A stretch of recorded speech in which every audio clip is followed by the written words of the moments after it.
All right, welcome. I am walking around on a broken leg. You're back. Fuck, I'm back. I didn't even talk about the Melbourne footy trip with the boys. Oh, fuck. Yeah, well, you've been drunkest I've been in ages. You haven't been on for insurance reasons. You were not drunk.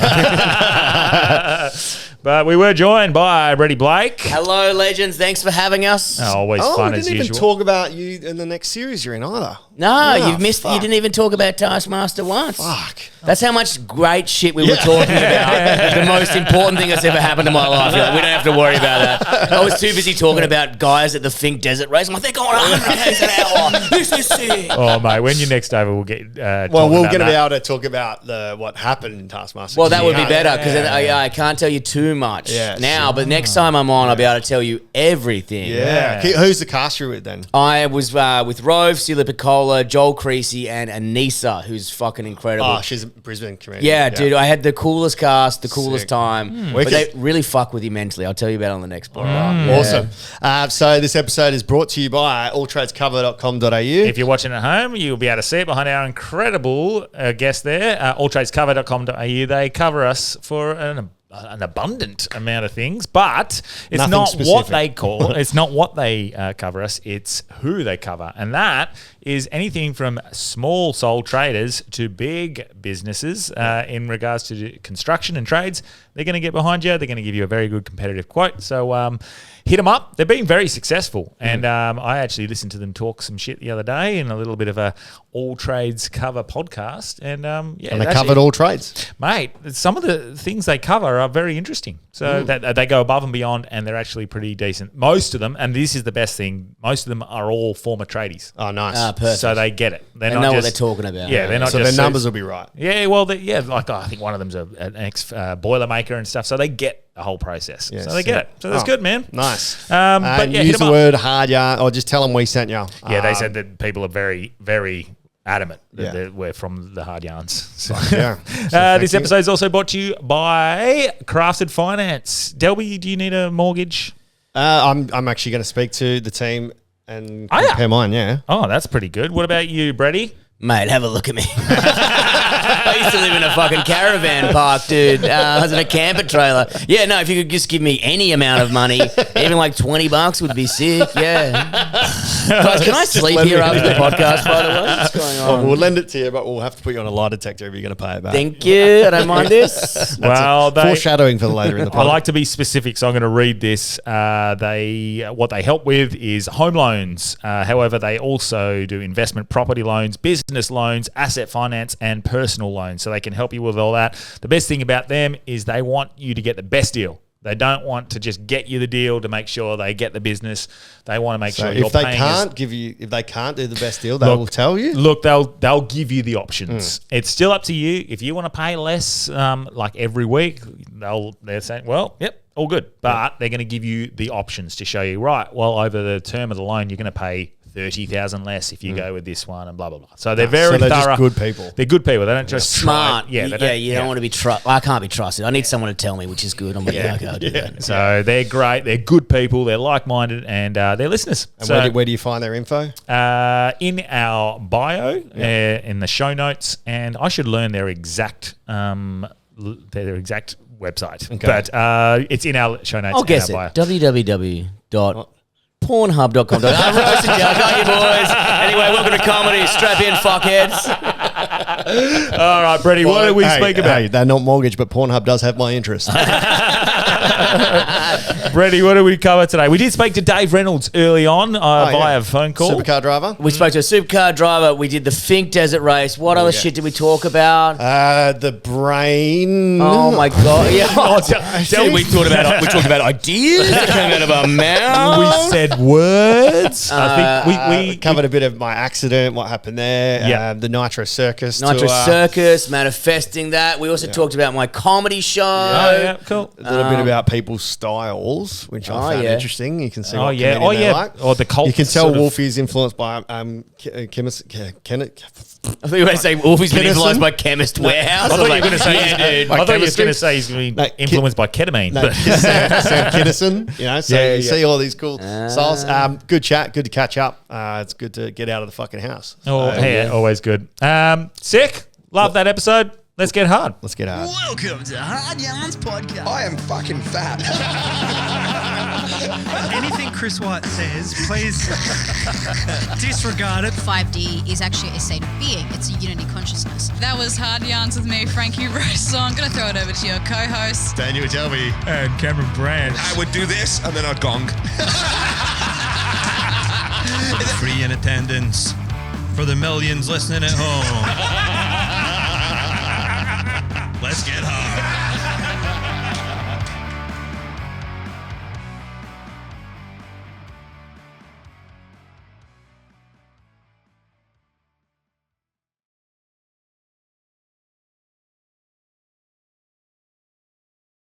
And Saturday Froth. Froth at hang around down in Bunbury or whatever. Yeah, sick. It's great motocross down in Manjimup as well. There you go. Fucking double. Win. And Dude. free accommodation at Manjimup if you don't want to stay in Albany. He's got a five bedroom house. Last time I was in Manjimup, I was so fucking stoned, but must have been a motocross thing going on. Me and my mates had all these fucking edibles, and then we're like, we'll go to the local pub, and there was this teenager there, and there was like, he was with this like hot chick. I was like, fuck, dude, this guy is fucking killing it. I was at the bar, and this is like 10 years ago. I was like, brother, that's good on you. He's like, that's my fucking mom. And I was like, I am so sorry, dude. I am so sorry. And then it must have like, that must have been like the trigger point of the night, because it must have happened 2 or 3 times. To everyone going. And then by the end of the night, he was in a car park fight, like, leave my fucking mom alone. And the mum, I was like, dude, don't bring your hot mum to a pub. What do you think's going to happen? He's like, no, she brought me. Yeah. She's my Fuck, lift. dude, yeah, I know. Just skipped a generation on good looks as well. Fucking hell. Fuck. Before Delby, you tell us about your your fuck up. Misadventures. Before I forget, Delby come up with this idea. We just call David Reynolds before bit of a mutual friend and just talk some shit. Should we call him? Yeah, good. Cause I messaged him the other night because I was doing some stuff for Autobahn, like filming some shit. Yeah. And then Thomas Randall was on. So I took a photo of Randall and sent it to him. he, I was actually meant to be, he was going to be upset at me. I'm meant to be at his 40th this weekend. Yeah, no. It's 40th July 4th. Okay. Well, Yeah, he sent me a birthday invite and I was so excited. And I'm away, but I said, like, dude, it's honestly great that I'm not there, because I would really ruin that party. I'm like, oh my God. I'm just like kissing all these guys. Like, who the fuck is that stage 5 clinger? Yeah, I actually felt a little bit like, because as I was leaving, I didn't realize I was talking to him until I looked at him and I was like, oh, that's Mostert. Like, I was just chatting to Mostert as we were walking out with his baby and his pram. Oh, and all man, that. that's fucking sick. But like, they're the best blokes, man. They're super just chill. down to earth. Yeah, Like, they're all really nice. Super chill. Supercars, super chill. So what are you doing for Autobahn? I was just lighting a job for him, and he just happened to be like, because no one knows race car drivers besides me. I was like, oh my God, can I get a photo? Watch him screen the call. Your call. Yeah. He'll hear. Hi, you've reached David Reynolds. He'll hear back. Old son. Yo. Ah. Hey, mate. How you going? Good, mate. Mr. Reynolds, it's Delby. Oh, hey, Delby. How you going? Good. We've got one more guest here as well. Hello, David. It's your favourite fan, Brett Blake. I was just telling the boys, I messaged you the other night and you were asking me to bully Randall, and I was like, I'm not doing that. That guy will probably bash me. Oh, come on. Have you seen him? Yeah, I heard he plays the piano as well. I reckon I could take him. Mate, He could knock the fluff off a cappuccino. I've been singing your praises. I've been wearing your hat actually the last couple of days on the podcast. Yeah, that's awesome. What a cuck. What a cuck. But great. I think we've got a qualm with Bretty, because he should have organised his tour over here last week. Yeah.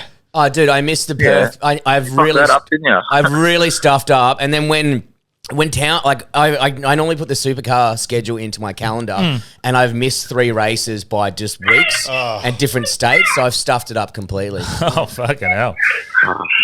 What's going on? What's going on? Is that a parakeet or a child? Do we need a call? Help? Hang on. Dude, if you need someone to jump in that car and race it for you, I'm available. Hang on, my kids are pissing off. Hey, just Missy. Right, give her a half. Right, you?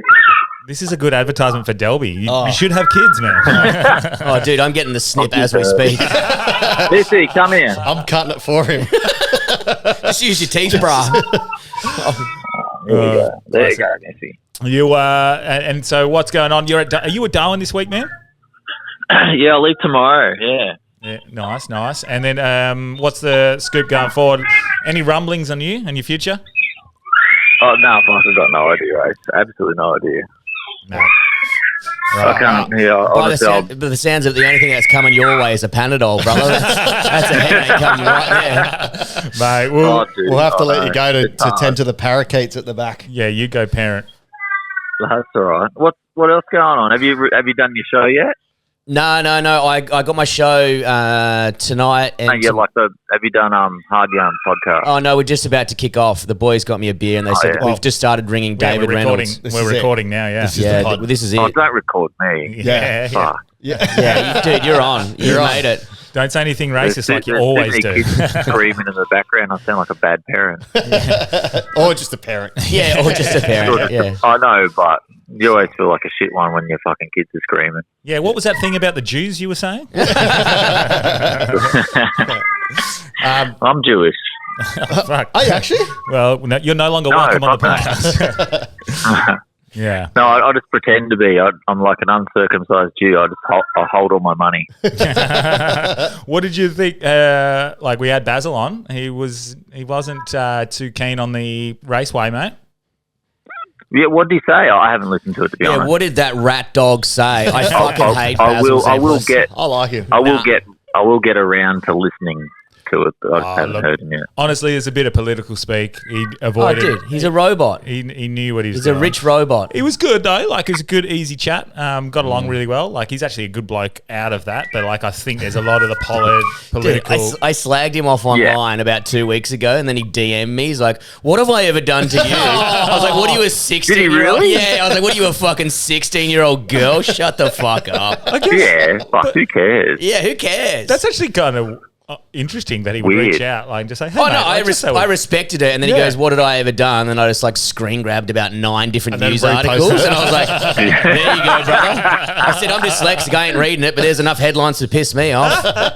Hey mate, could be fake news, could be, but no, yeah, I get it. But yeah, he wasn't too keen on the Motorplex. But what are your thoughts? What was he? Why wasn't he? Locals. What did he say? Locals not being compensated? Yeah, no, just not even being talked to about. And so I get that because I'm a part of the opinion that you shouldn't just do things. Like government shouldn't overstep and just do things because it's for the people. But also, I fucking love motorsport, dude. 100%. Anything. But it's only like it's going to be like a track for like a week of the year at the most. But then there's like a golf course, there's driving range, there's like heaps of shit to do. It's like I think the front of it is just like the race, but they're going to build some other shit out, so it's going to be used 365 days of the year. It's not just. We get a new golf course out of it as well. Dude, we get the hard yarns. Yeah, and a driving range and stuff. Oh, cool. Podcast suite for us guys. Yeah. Yes. We can go live while Dave's zipping around in his fucking Hyundai Getz.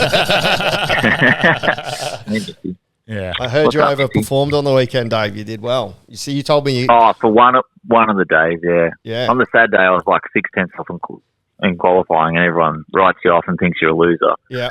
And then the next day, they changed the car. I explained a little bit to Branchy. Yeah. And did some tyre pressure stuff, and then like I'm 6 cents faster. Makes no. I hate that sport. It's the worst. It's so fraudulent. I hate the sport that I do. He literally said it on the mic over with everyone listening. He's like, "Yeah, I fucking hate this sport, man." It was such a stress for me because it's so frustrating. Because you were racing in Perth, so I had 2 screens going. Because also the Fink Desert race was going, which is my other favourite race I like to watch. So I had 2 screens going at the same time while driving. Yeah, and drink driving. I was multitasking. It was an adrenaline overload for me on the weekend. I couldn't handle it. Who do you support? Were you naked at the time? Dude, of course I was naked. I was chubbed up watching the racing, dude. How do you watch the Fink race? With a semi? I would never disrespect those boys with a semi. I'm always at full mast, brother. Who do you support, Bretty? David Walsh is my main rider that I follow, but he's a 5-time king of the desert, but only a month ago he pulled out of the race, which I'm still not really sure. Obviously, it's a fucking dangerous race. He's won 5 times. I haven't harassed him online to figure out why yet. So then I had no race driver, racer that I was following. So I jumped onto the next best win, which was Callum Norton, and then he got gastro. Norton? Ed Norton Jr.? Norton Jr. He got gastro after the first leg, and then I was like, well, this is fucking anyone's race. Can you bet on it? Can you what? Bet on it. Can you bet on it? Yeah. No. We might have to let Dave go, I reckon. Hey, sorry, boys. I'll All have to good, go. brother. See you guys. See you, Dave. Love you. Hey, right. I love you, bye. See you, mate. So you can bet on it, or you can't? I can't. Like, I'm not sure. I haven't tried to bet on it, but and then I think it was Corey Hammond, who's like a 24-year-old guy, just fucking pulled it off, and he was clear by 7 minutes after day one because it's Alice Springs to Fink, then back to Alice. Is that where the Fink motorcycle gang originated? Is that what a Fink is? No, I think they're two different things. But Fink's just a small town out of Alice Springs. It's a tiny population. Okay. But it's the you've got to be a real motoring enthusiast to enjoy this race because you only get to watch 5 minutes of the start and 5 minutes of the end, and then you're just watching GPS time sheets. Fuck. So you got to be a real fucking loser. It's like watching Pac-Man. Yeah. So they've got like a wide camera, and then you can see the dust coming in when they're coming in. But otherwise, you're just watching every fuel stop, like Rodinga and all these fucking. So you got to watch their actual time sheet. There's not enough money for someone to put a drone up and follow them, or. Oh well, they're going that fucking fast as well. So they can chase him down on a helicopter, but I couldn't tell you the logistics of getting a camera. It'd have to be a lot of money, and I think the people there's only like there's about 5,000 to 7,000 people who watch it on the live stream. You say 5 to 7 people. Yeah. And I've got 4 of those screens up, so it's just for me. But I reckon that would be a great thing for fucking motorsport in Australia to get, because it's one of the craziest races in the world, to get that up to the next level. That you could watch the whole entire race. So what is it? Because for those listening, got no idea. You go. Is it like it's a desert race. Yeah. So it's on the red dirt. It's sand, which is super hard to race on. Yeah. But these boys are just screaming fucking KTM 500s, wide open, 5th gear, going like 169 kilometers an hour, just dead straight and over whoops, and the track changes. The buggies go first, and sometimes the buggies fuck up the track, so the boys and girls don't know what they're coming up to. So it's just an intense race. Even to finish it, they give you what is it called? A train track peg. They give you like a little peg just to complete it. Is like a lifetime achievement. To finish the race. Alan Roberts could do it. Oh yeah, well he did Dakar, so if he can do Dakar, he can do that. He did Dakar with not much prep either. Yeah, that's fucking insane. Dude, I still got to get he has got a book or some shit. Yeah, Last time I was here, Hard Way Home. I was like, I'll get that on audio and fucking have a listen. It's called The Hard Way Home. He doesn't do audio yet. Doesn't do audio. That's the next step. We'll ring him up, get him to read it to me. No, but do you know what? There's a new app, so I don't even think he needs to do it. There's this new app I've seen. Yeah, you screenshot the book, and then it turns it into I guess it has all of the pages on file, and it just turns it. You can choose whatever voice, David Attenborough, whoever the fuck you want. That's cool. Does it for you, dude. Give me $2,000 and I'll fucking read it for you, man. Yeah. Dude, that would be such a punish. A man with dyslexia. What does this word mean? They're like there. I'm like, oh god, this is going to be a long day. The effluent came at me. Yeah, fucking. Oh, talking about what's the bot fly? Is it bot? Yeah. Bot fly? Yeah. Popping his ass to release so he got bitten on the ass by a fly, which they infect that little hole. Yeah, with a maggot. And then he had to pop it out. Yeah, something like that. Oh my god, there'd be a kink fetish on that. Yeah, for sure. That was in Africa somewhere. The twat fly. Somewhere in Africa. Yeah, it was one of the African countries. Can't remember, but that's so rude that you don't know which one it is. Oh, there's fucking 57 of the cunts, 54 of the cunts. Name them all. Go. Chad. Uruguay. One's like, is it? No, that's Uruguay, isn't it? No, there's Uruguay's in South America. Okay, I fucked up already. Anyway, I'm available to read your books. So Lithopia. What's the one that Trump said no one knows? Lesotho. Well, I don't know. That's good. Did he actually go? Yeah, nobody knows that. Nobody knows well, it. and I'm struggling with it. It's big, it's beautiful. It's in Africa, it's majestical. There's water there, there's an elephant. Lesotho. Dude, that's the first time I've tried to do a Trump. Beautiful Lesotho. That was a good Trump. It wasn't bad. I was listening back. I was like, this is all right.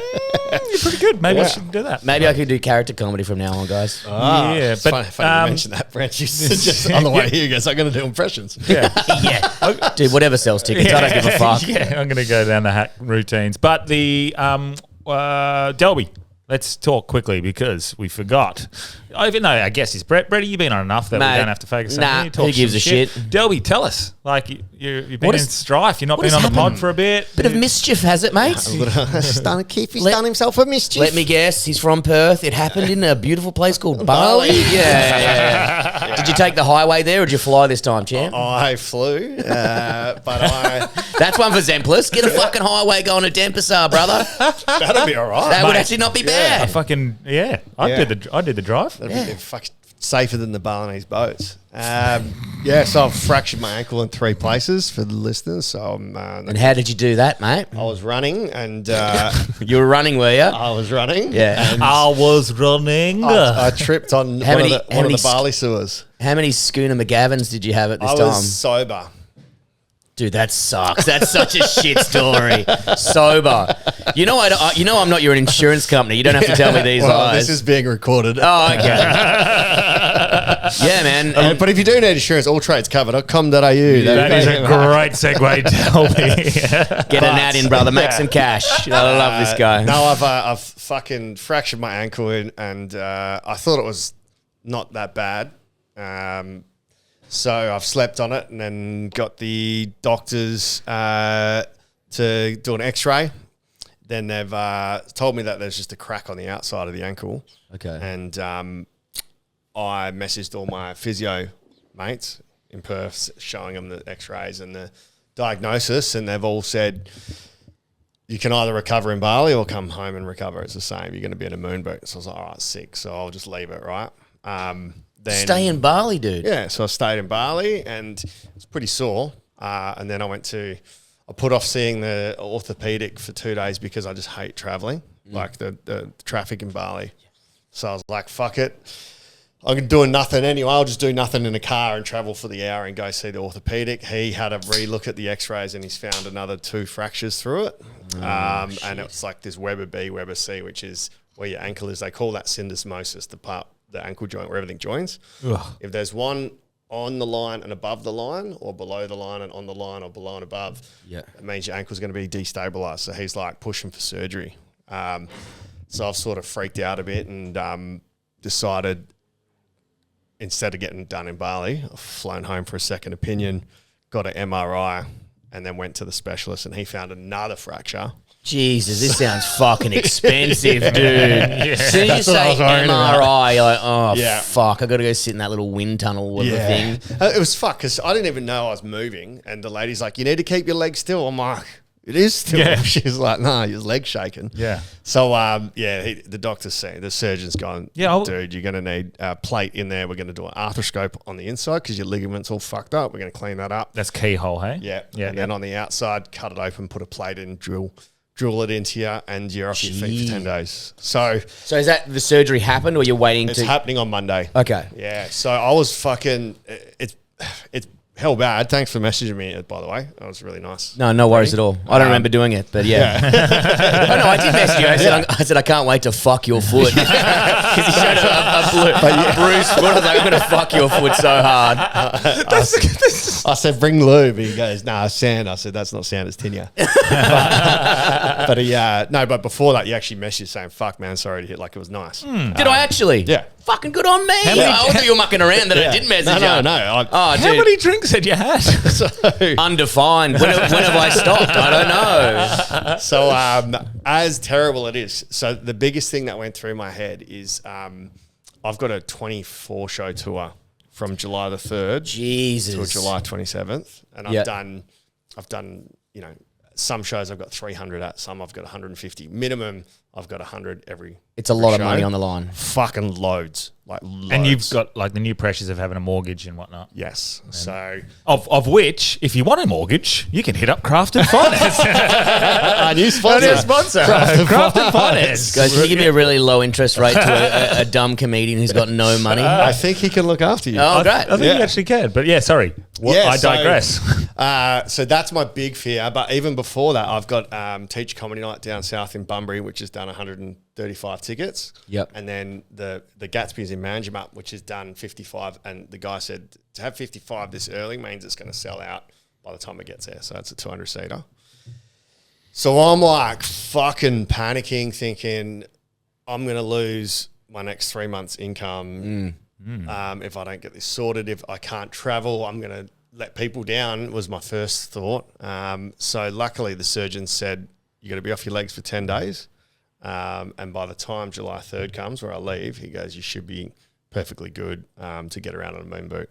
So you could do the show, stand up. That's the main thing, isn't it? Yeah. But I'll sit down and like it adds to it, like because I come out on stage in my fucking moon boot. First thing I can say is like, never tell a comedian break a leg.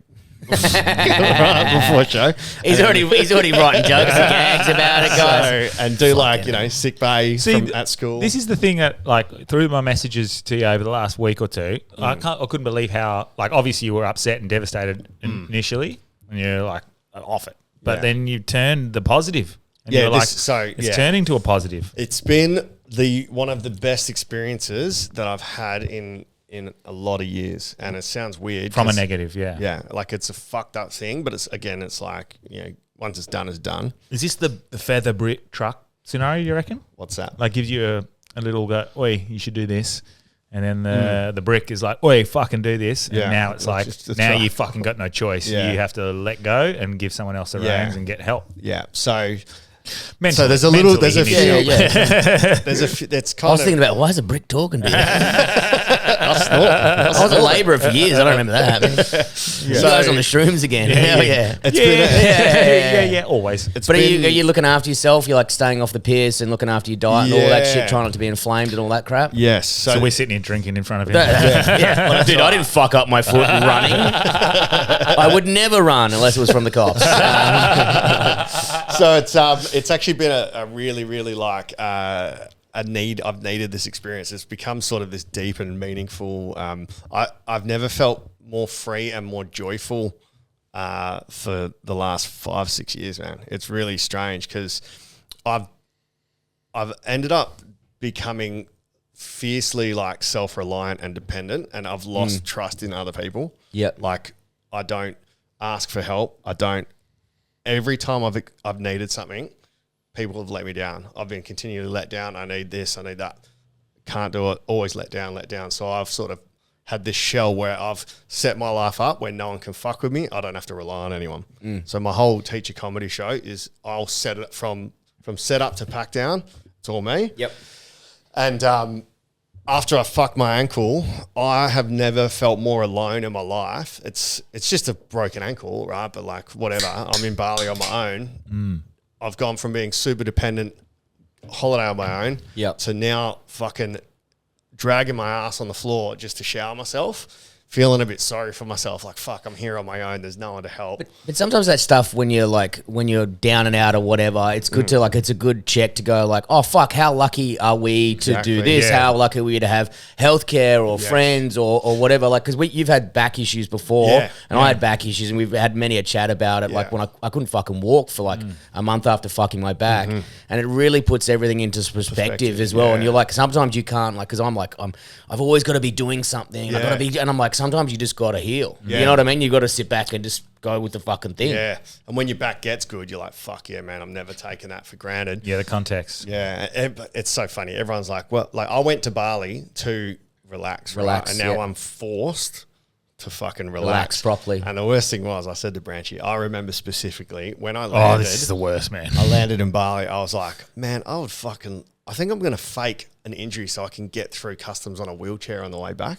Oh, dude, you really jinxed yourself. You I was like, I would love to leave it on a wheelchair. He's the expert manifester. Like, he thinks of something, and a day later, someone will be like, oh, yeah, I've got that. Yeah. Just without even saying it. And then he fucking says, it was so fucked, I'd love bro. to get through this airport in a wheelchair. Yeah. What's going to happen, I had a man? very vivid moment where I'm like, man, I'm going to fake being in a wheelchair to get... Because those lines in busy. Bali are fucked, man. Yeah, you get shot in the head if you snort them. Dude, last time I went, it wasn't too bad because I hadn't been to Bali in Depends what time. Oh, yeah, maybe that was what got... And I came from Melbourne. I hadn't been in years because I went so much in my fucking 20s from Perth or whatever. And then it was somehow because one of my good friends' fathers passed away and I wanted to be here for that. And it was during Christmas time and it was like $2,000 to get back to Perth and back. Yeah. But it was, of course, it was cheaper to go via Bali. Yeah. Really? Dude, it was like $1,400 via Bali or $2,000 direct. Really? Yeah. So and then I was like, well, I may as well stay 3 days and relax. And I went to Lebongan Island, I think, which is sick. off it. Yeah. And I was like, it made me re-fall in love with that area because I love diving. And I was just like, oh, yeah. it's super chill out there. You can have the chaos of Kuta and Seminyak, but I was like, I really enjoy those islands where you just like... Mate, just no one bothers you, and you can just have a nice time. Last time I went, it was school holidays because a lot of my friends are teachers, but we did a big group trip over to Bali, and say school holidays. Got there at the wrong time, probably hour and a half in line, just doing your visas and stuff like that. The new gates they've got. Yeah, they've got digital gates or whatever. They were that's like a massive change now. Yeah, so it just took. So you can do it prior, like you do your registrate or I got digital scammed, stuff. eh? But so we tried to do it, and it wouldn't accept my passport face. It would accept my daughter's, sorted it all, but it wouldn't accept mine. And so we end up having to go through. A lot of people wouldn't because accept of me. your face. Yeah, well, it's just on appearance, brother. Fucking hell. We don't want another 2 in Bali. They've got an average scale. 10s only. I got scammed because it was like tourist. Yeah, they let me straight through. Yeah, got straight off the plane. They're like, whoa, how do you learn? Welcome back, Mr. Brett. I seen it was like pay your tourist visa. Yeah. And it was a different tourist visa.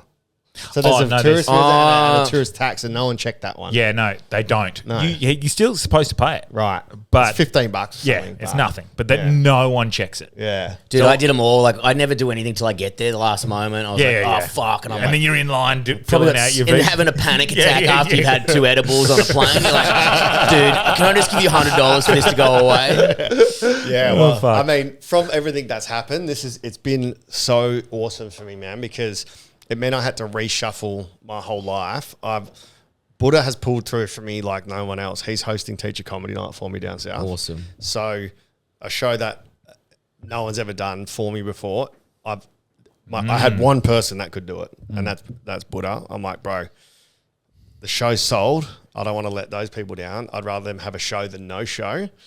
And, you know, some people may have bought it just for me, so I've offered them the refund. Brian Shields, that is, not actual Buddha. Yeah. Yeah. Dude, it's like you guys are really connected. Buddha's coming back. Dude, Buddha? I knew he was a teacher. I didn't realize he was actually a teacher. So he's not He like even relief or something? So he's not even a teacher. He's just done the show a bunch, and he's great on the riff. Great on the riff. So I've made the show. I'm going to segment the show, so most of it's going to be riffs and games and stuff anyway. Yep.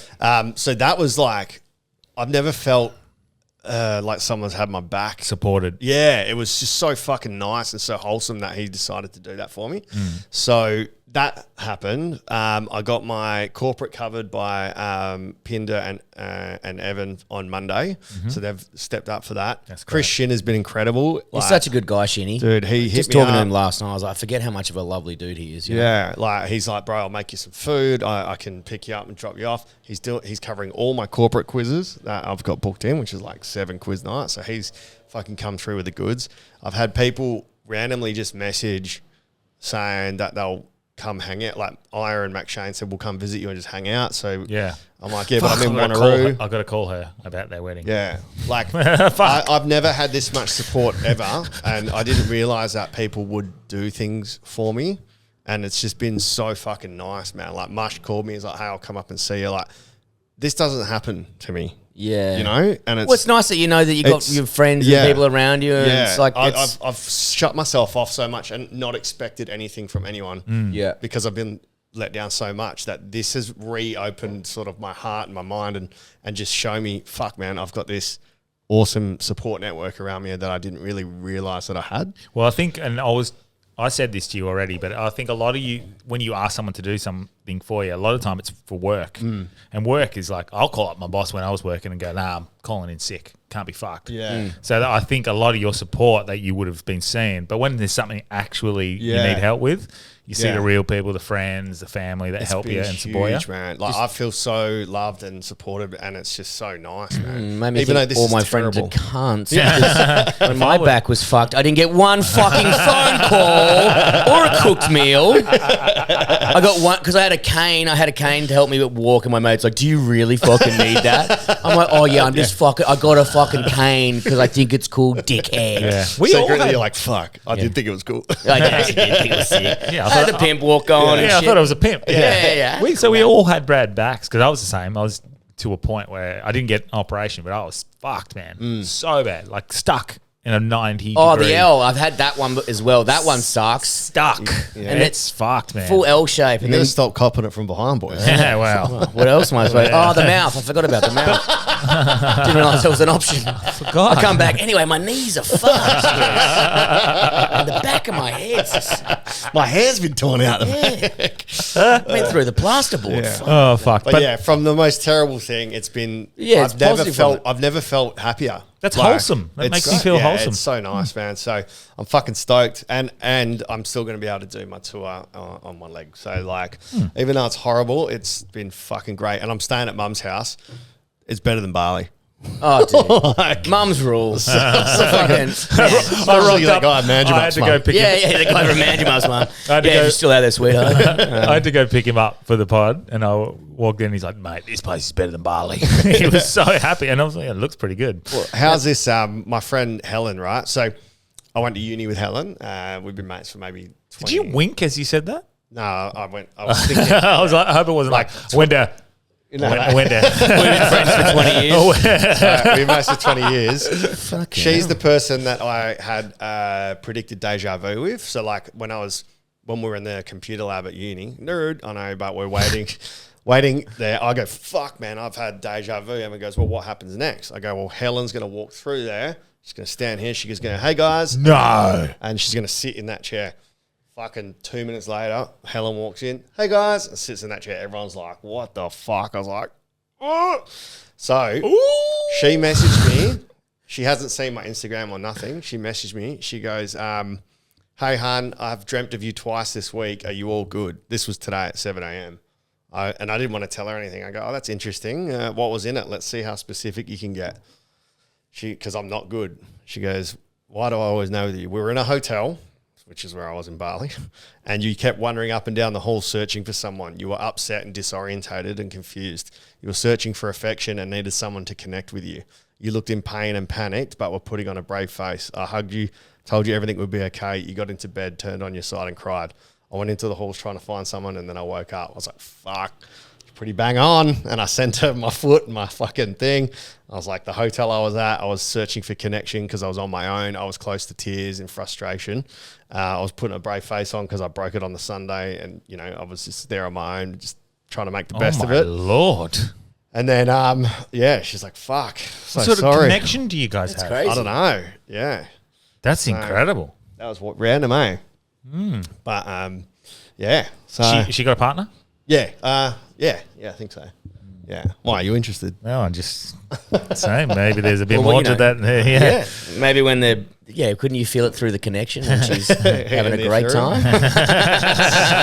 Speaking of connection, have you listened to the telepathy tapes? No, what's that? Get on board, man. Oh, man, I'm actually I haven't kept on with it, but I loved it. What are telepathy tapes? I've listened Tell to me about 3 this. episodes. Delby will explain it more, but basically, kids with autism, non-verbal, like severe autism, able to basically just Communicate telepathically. and just you'll go, okay, thinking it. Oh, I've written down a number, written down a word, guessing a color, and they just get bang, easy.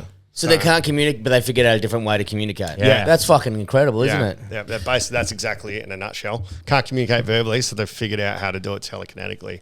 But the I'm 3 episodes in, and I'm fucking. Is it like a in. podcast, is it? yeah, it's a Oh, dude, I've got to podcast listen to So this. they've done I it love well. that Like shit. it's like imagine the audio of a documentary, That's what it is. Yeah. Yeah, that's what it's like. But there's no video. I wish they had the video. There is videos. I know there is videos, but like I wish they just did it as a documentary and then released the audio for the podcast. There probably is a video version of it. There has been, like, you've shared me videos of their experiments because she's put it on a website, the telepathy tapes website. Hey? There'll definitely have to be a Netflix series soon. The telepathy tapes. Like people love that shit. Like Rogan's talking about it. Everyone, this isn't. Didn't Rogan have that guy in that freaked me out? It was just a clip, and which was funny to see Rogan flip out about having his PIN number. I was like, dude, you got to get your fucking card off you, and you're a fucking silverback, brother. And you live in a ranch. I'm sure it's locked down.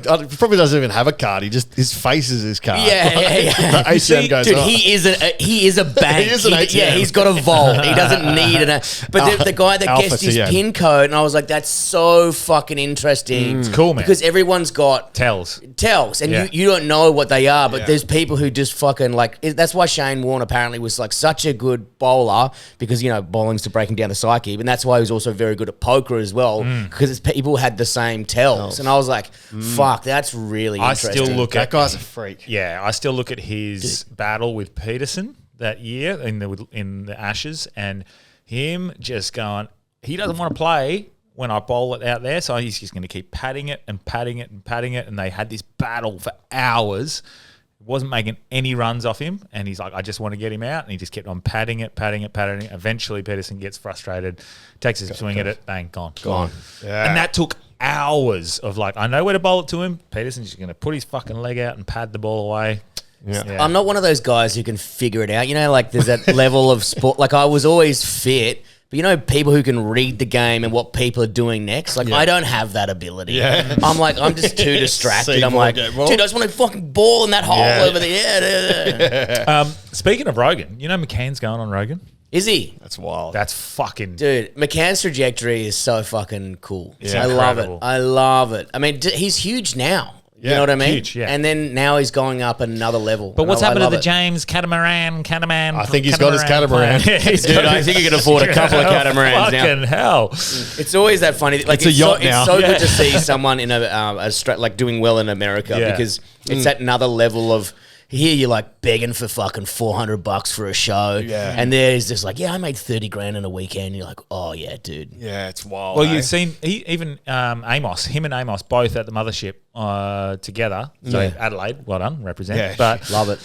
Him and Amos both together on mothership. I think same night as Rogan. Everyone fucking main room. Dude, it's How so cool. good's that? I'm just gonna one go. degree of separation. Yeah. And I was like, I went to, I got a Texas tattoo after I went there, of course, on my fucking leg. Austin or Texas, just general? Well, I've always had this thing for Texas. I don't know what it is. Cowboy films. I've always loved them. You don't look like that. No, very odd for me. I can't imagine a lawless man on a horse that gets drunk all the time and shoots things. Anyway, I like to step out of character sometimes. But I went there because I did some work over there with that betting ad, and then on the way back they stopped us there, and I just had such a good, like I landed in Dallas and then I went to Austin, and I had such a good time in Austin. The energy was sick, and the comedy. Did you try and do comedy? No, because because of my visa I couldn't do that, so I didn't want to ruin my chances. Yeah. So I'm going smart. back. Yeah, I'm going back at the end of this year. I've hired a 2-star motel. It's so expensive though. It's like 4,000 Australian dollars for the month. Wow. But I'm like, I want to just chill out in this number one different country, and like do some writing during the day and just work out. But I just want to fucking just see the scene and kind of like see how it works. What dates? I'd be keen to come. It's so I think it's like November 20th to like the 16th of December. So I'm just like, a month I'm just going to sit in a town and I'm going to try and work it like I work a normal scene a week before. Hey, I'm around, and I won't take any money so that doesn't fuck on the thing. Yeah. So just do 5-minute spots and see where I can build to in a month. Yeah, I'd like to come with you if you want some company. Yeah, jump in. Well, you got James there as a hookup to try. Yeah, I do, but I also don't want to rely on. Yeah, correct. You know what I mean? Because I feel like a lot of people have relied on him. I'm like, I'll wait till I'm there and then go, hey, I'm around, and if you want anyone to open or you can give me a hand. Yeah. Because he probably has 5,000 Australians messaging him right now. That's very true. And you don't want to be that guy. Hey, I'm coming in 6 months, and then you cancel. I'll wait till a week before. I know I'm definitely going. I bought the flights. The hotel's already done. I don't want to be that guy, but He put my favourite bit out as content.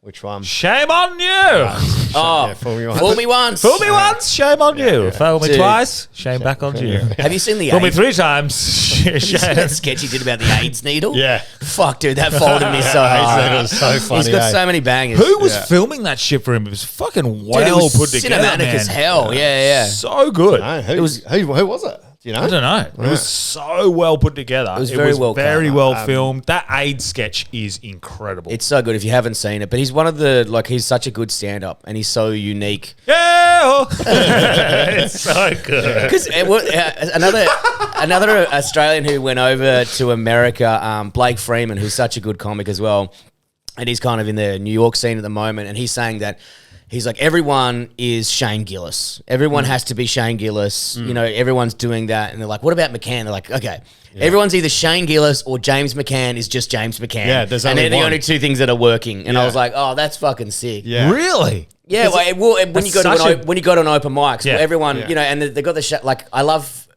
Even though we're talking about tells, you know, Yeah. with Yeah. Warney before, but I can tell comedians who they like based on how they This hold their hand hands. mate, this hand movement. Holding the mic two-handed and doing like, yeah. So, dude.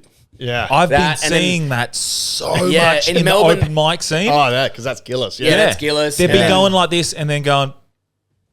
Just well, you can't hear that. But they put There's a their lot of hands- gestures Yeah, and the head. hand gesture. Yeah. And then even in Melbourne, you can say, I can look. If I look at an open mic comic, I can go, hey, is your favorite comedian in Melbourne this person? And they're like, why is that? And I'm like, oh, because when you're on stage, you move to the top of your toes and then you lean back. And I was like, you like Peter Jones? Like, I do. I was like, yeah, I can tell. Yeah. Because you get people's little movements subtly, Yeah, that's which I find funny to see who's who. flattering. Yeah. No, it's nice. Well, you see it in the local scene where you see people start sounding like other people. Yeah. You know. You hear a racist guy, you're like, fuck, he loves Delby. Yeah. so Fucking with you. Yeah. Well, I'm not. I'm just I can see roasting. that with David Hughes, like local David Hughes. Yeah. I can see his love of Ricky Gervais. Yes. I can see that. Yeah. Like, Oh, dude, and both of them are these David, local David, is such Yeah. a good joke writer as well. Dude, so good. So good. and David Tuffley locally, there's only one of him, but there's other people that copy. I his know who style. you're thinking Yeah, of. yeah. But that it happens takes if- ages for you to find your own. Dude, fucking it voice. takes so long to find your feet and Yeah. feel comfortable. Then Yeah. eventually you're like, this is it. We And- were talking about this the other day. I was like, I feel like I'm starting to find a feet. And he was like, bro, I'm still finding mine. And I'm like 5 years in, and you're like 10 years. Yeah, it's still. And Delby's like, I'm still not. Dude, I think it took me Yeah. like fucking 10 Yeah. to get To really feel comfortable, To and really then feel even then comfortable. you're like, fuck. And What I struggle with is changing, adapting to a crowd, and like having different techniques. You know, I guess like for a rowdy, drunk crowd, I'm no good, and I can't adapt. go with you kind of do the opposite with a drunk crowd. Try and go quiet.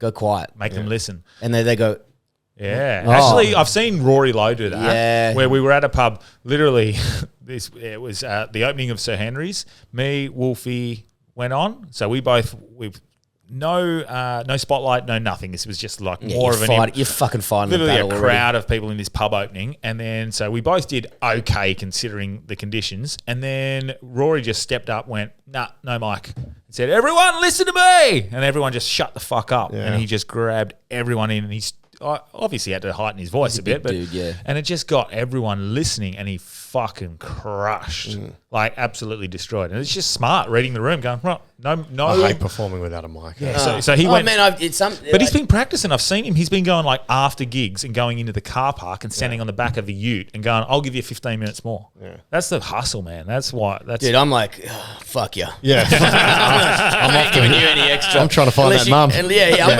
Unless you give me cash. You ain't giving me any extra, baby. But I love that. Everything's paying for this 2-star motel in fucking Austin, baby. But I love seeing that. Like someone's trying to It's- work on themselves so well. Like he's a fucking good comedian, man. He's Yeah. so good. Crushes Very everywhere. flexible. You can put him fucking anywhere. That's and it what works. I mean. Yeah. Whereas, I need the crowd to be attentive. Yeah, but that's. I mean, Still. you're still probably like what 5 years into your career or whatever. And 5 years is generous because like even that 5 years is stilted.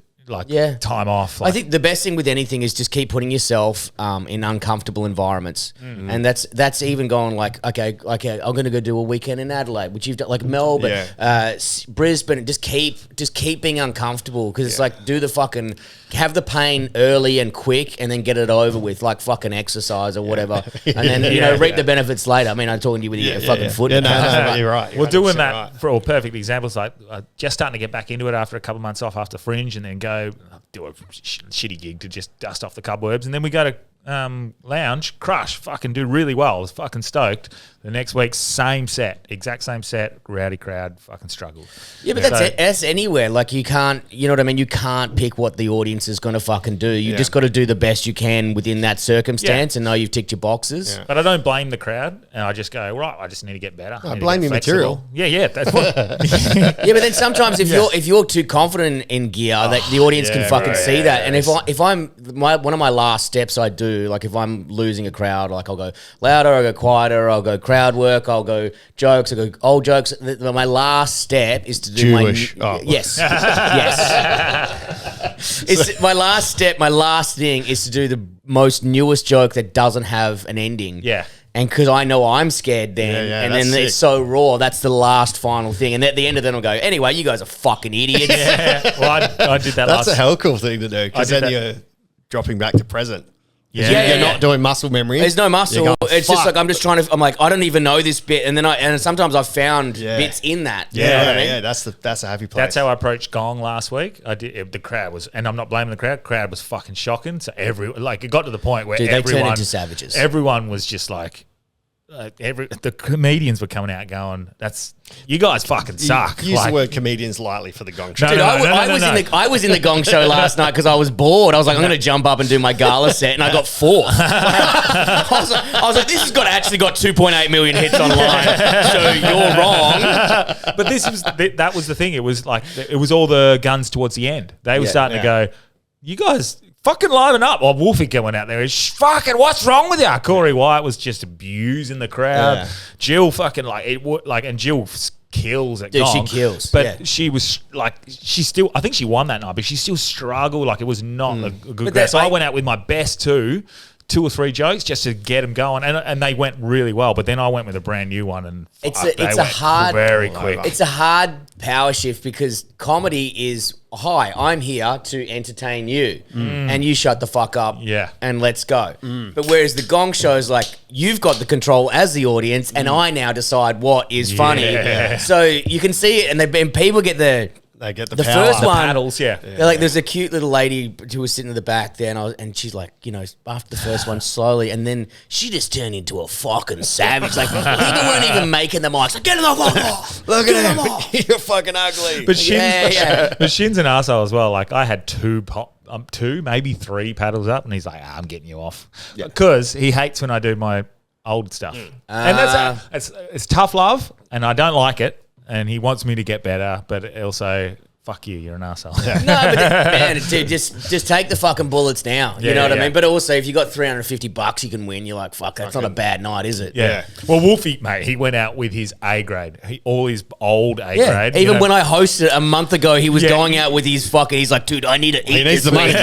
He's like, I need to eat, man. Didn't he win Australia's best comedian 2 months ago? He won the 10 grand. He's like, it's all gone. It's gone. And he goes, I'm living in my car again. And I was like, I leveraged it. He was like, I got to learn from my lessons. I can't invest it. I can't double down. I got to pay off my debts. Just jump on a forklift. You know what I mean? Like, you're going to be ahead. He's going to get straight back and sides, I think. I think he's going to go straight back and sides. Really? Yeah. He's not going to...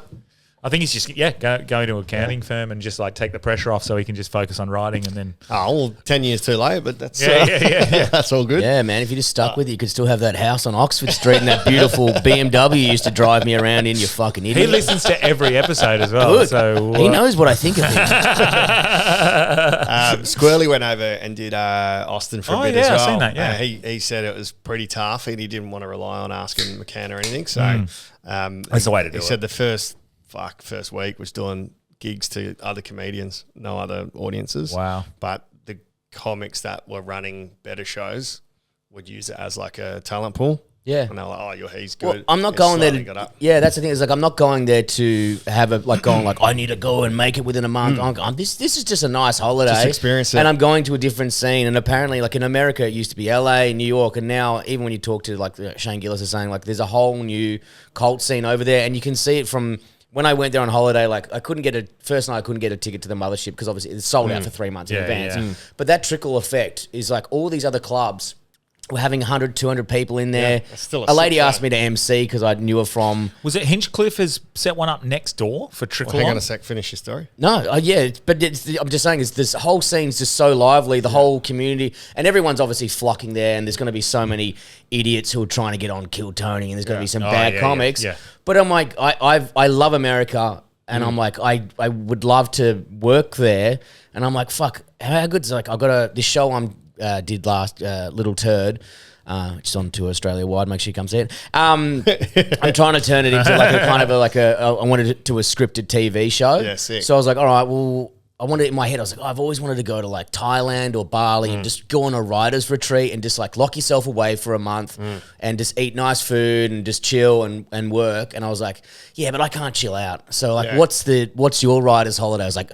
Austin, comedy, writing during the day in a motel, getting in fist fights of the night. Yeah. I'll buy a dirt bike day 2. Yeah. And you'll be able to get 6 gigs a night. Yeah, I mean, I don't even know if I'm going to get any gigs, but I'm just like, I just want to put myself into a pressure cooker. And a worst case scenario, if I live there for a month and I'm just writing every day and doing gigs, I'm going to get something out of it. I'm going to get 20 minutes of material. Yeah. So at the 52-minute mark, we'll timestamp that and we'll use that on your visa for America. yes, I love America. I want to live there. I love Hello, that. yeah. I work there. Oh, We're going to dude. use that as evidence. Dude, So, man, I nearly had my dream job. I did some work for the Nitro Circus sick. this year. Oh, I've seen you were emceeing that, eh? Yeah, I was emceeing like a little activation they had, and they got a full Australian tour coming up, and I was very excited because they wanted a new like hype guy. So it was like I was in and out, and it still hasn't. No one, if anyone from Nitro Circus is listening, it's my dream job. Todd might be able to put it into work. Please. So Todd got us tickets to when they did the other.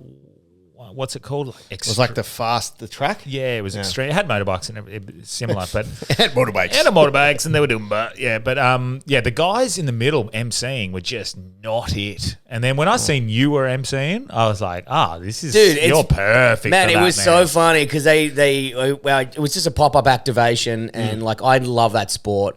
I don't know every single trick, but fuck, I can hype up a crowd who love dirt bikes and shit. Yeah. And in the like day 2 into doing this little activation, the guy who runs it's like, dude, what the fuck? And I was like, man, this is me. I love this. I couldn't have thought. And he goes, "You're anyone killing it." I was better. like, "Dude, I was hungover yesterday, and I didn't understand what I needed to do. I know what I need to do today because I didn't understand the games I'm playing. Watch this." And then I fucking blew up. And then later that day, I shat myself. But whatever. I farted and I followed through. That's not important. But I was like, in my mind, you know how you like that? What was that thing when you manifest or whatever? I was like, all right, Visualize. now I'm going to be the Nitro Circus guy, and then they're going to take me to America, and then I give up comedy. Fuck comedy. No. Or you do both. No, I do both. Yeah. I was like, imagine being on an American tour with the Nitro Circus. Yeah. That'd be my dream. You go dude. do fucking Nitro Circus show, and then after that, go do gigs. Comedy, yeah. And I was like, man, I might be able to get it. Like, you know that you go too far in the Yeah. storyline or whatever. I was like, they're going to give me a visa. Yes. They know Dana White. I'm going to be in the UFC. I might even fight in the UFC. I don't know. You're allowed to have dreams. Yeah. Why not? You know? That'd be dope, right? That's sick. Oh, dude. Where was that? Was that over in Melbs? No, it was. They had one going in Sydney, like a little activation, and they got another one coming up in the Gold Coast, which is all about their hype for their end of year show, which is November. Cool. They do a full Australian circuit, which I will be at most of those shows anyway. Yeah. Hey guys, I'm here. Like, oh my god, did someone drop this microphone? Alrighty, ladies and gentlemen, you ready to see our Willie? Yeah. I was like, this is going to be my dream fucking job. sick, but bro. look, I mean, and obviously they got their guys or whatever, but I was just like, it was exciting to be involved in a thing. Is it activation like they do like jumps or something? And you Yeah, so they're just like, so they had, it was in Parramatta, so they had like the NRL game that was playing on, and an hour before and an hour after, the guys are just doing off their tricks and just going like, oh, we're back here in 2 months, and just people are buying tickets. Who's the that's smart. Who's the goat of motocross and that sort of like Carey? Nah, he follows us. The and I great can't remember his name. The greatest of all time is Yeah. Ricky Carmichael. No, it's not. But it depends what platform we're talking. Are we talking like freestyle FMX? What are we racing? We're talking like Nitro Circus, I think. Nitro Circus is Travis Pastrana, who right. started it all. But their main guy at the moment is R. Willie, who's just a phenomenal athlete. He's a scooter kid, like 16 years old. Yep. And he used to get, man, we had him on our podcast, Work Hates, which was crazy. So he used to get bullied being on the scooter at the scooter park. Nitro Circus brought him in, like, oh, he's a scooter kid. They kind of mocked him a bit, but he did crazy tricks. And then, so he becomes kind of like the face of Nitro Circus, essentially. For scooters? For scooters. No, but wait. Yeah. So then you're doing exactly the same thing, but you don't realize how much of a crazy athlete this guy is. So the BMX guys were giving him shit, and he's like, I can do that, what I did, because he does tricks that don't exist. Yeah. And he goes, I can do that on a BMX, and then went to the X Games, won a fucking gold medal on a fucking on a BMX, and now he does multi-platform. He's like 10 times gold medalist at the X Games. He's just a freak. If you ever get a chance to have him on, he's a full freak of the sport. How old is he? He started when he was like obviously 12 or whatever and upwards. I'd say now, because I'd say he'd be in his early 30s, 31, 32. Okay. Yeah, sweet. So he's kind of at the top of the sport. Wow. And there's not, like, Is he his is the first name face of it. R? Or is it initial? Ryan Williams.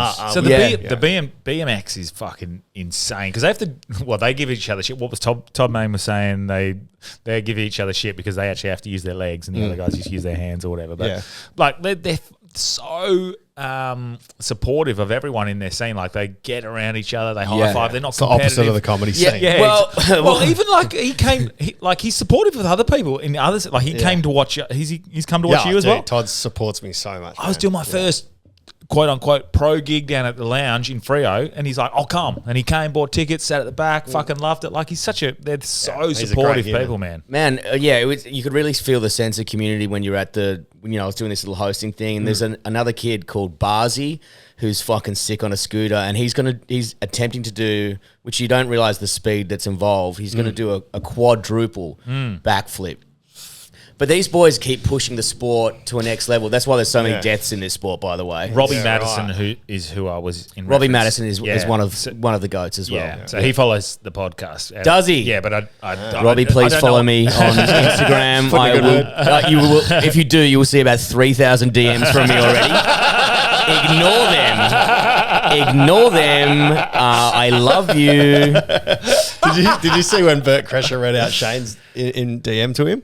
Shane, I've got Shane so Gillis? many. Yeah, before Gillis was famous, he hit up Bert, and Bert's like, I never seen him. And he goes, check. And he opens it up, and it's like, yeah, I think our styles mesh well together. And like, read it out. Gillis Isn't going, it funny? why did I tell you? Oh, my God. Isn't it funny? Because like everyone, before they make it, they're just trying to reach out to these people that I guess they idolize. You're better off asking than not, man, half the time. But then there's that shame of going, Well, this is the thing. So like, Who cares? You've got to just put yourself out there. Who gives a shit? You know what I mean? As long as you got a good reel to show them. Imagine also if even if a young comic was coming up and then I look at a file later and said, hey, I like your stuff. And I'm like, that's just nice. Yeah. so Yeah. I will bully you, though. I Pussy. hate asking for anything. I think a lot of people hate asking for anything. And then because we're going to the F1 I'm going to the F1 in 3 or 4 weeks in Silverstone in UK. Oh, that's going to be great. And it's going to be fun, but it's one of the fucking expensive. Oh, man. of course, but Silverstone. And so one of how many our times like, can you say did that? yeah, well, that's exactly right. And then so one of our,